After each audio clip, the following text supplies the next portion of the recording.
Hello Capricorn, Sun, Moon, Rising, and Venus signs. Kamusta kayo? Sana po'y nasa mabuti kayong kalagayan.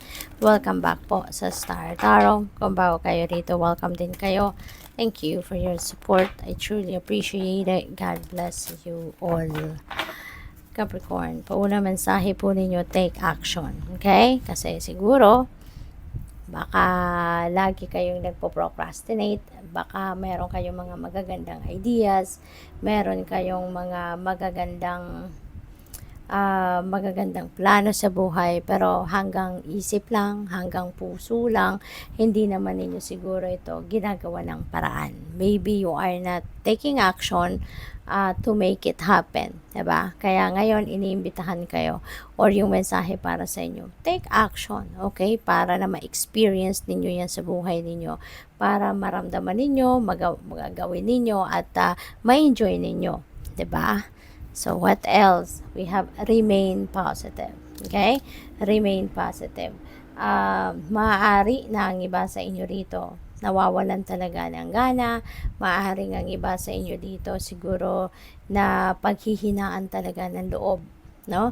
At ito, ang panawagan sa inyo. Remain positive kasi konting kembot na lang, malapit nyo nang mapagtagumpayan ang mga bagay na pinagsisikapan at pinagtatrabahuan ninyo.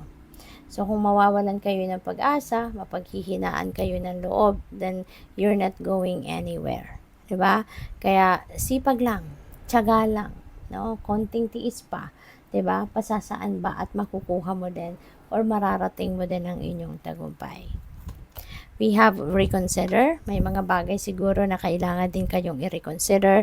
May mga bagay na kailangan ninyo muling tignan, no? Ang mga sitwasyon para baka ito yung mas makakatulong sa iyo para mas mabuo ninyo kumbaga yung kung ano man ang kailangan ninyong gawin, 'di ba? Anong plano ang kailangan ninyong buuin. So siguro may mga bagay na kailangan ninyong tignan muli na kung ano man ang pinagbabasehan ng inyong desisyon. 'Di ba? Ano man ang inspiration ninyo sa pagte-take action na ito. So maybe kailangan muna ninyong examinin muli, balikan ninyo. Okay? Para nang sa gayon, maano ninyo yan,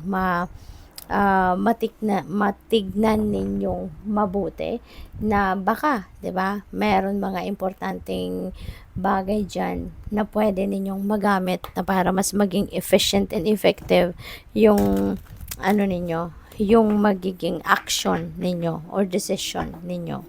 So, tignan natin kung ano pa ang mga messages para sa'yo. We have forgiveness. Ayan. Holding on to resentment and anger is preventing or even suffocating your spiritual growth. Resentment is one of the strongest and most damaging of human emotions.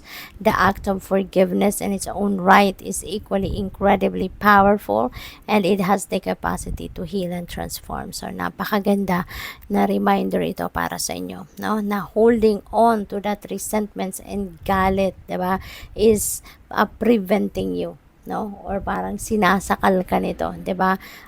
Para magawa mo yung para mag-grow ka as a person, hindi ba? Mag-grow ang relationship mo with yourself, yung ganon. Kaya ngayon siguro maybe you are going to realize that, no? At maaaring magising ka na isang araw na magaan na ang inyong pakiramdam at handa ka nang magbukas ng puso mo, handa ka nang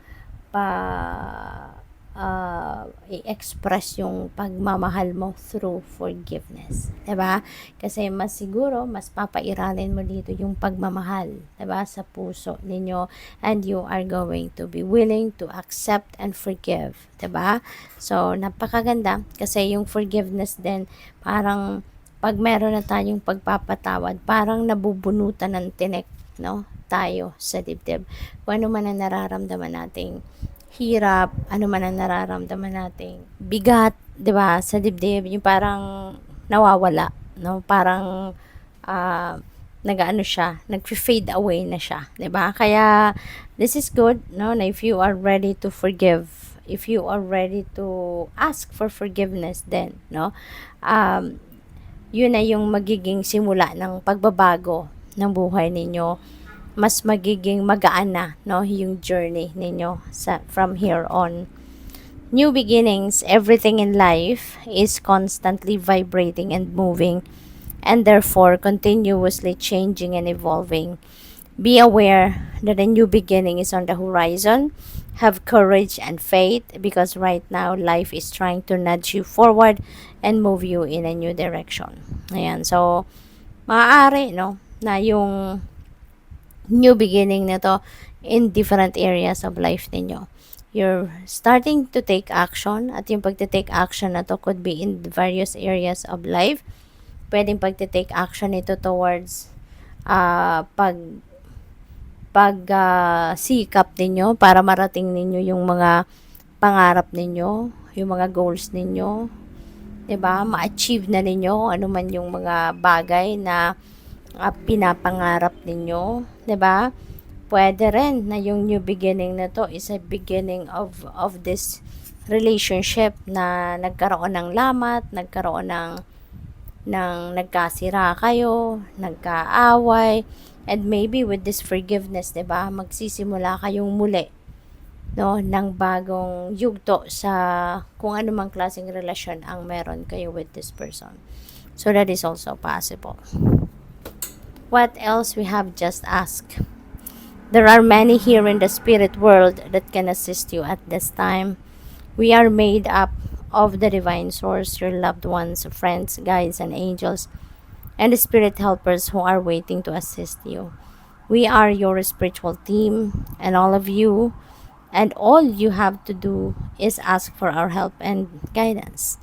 Kaya wag kayong mawala ng pag-asa. Wag kayong mahiyang humingi ng tulong, no?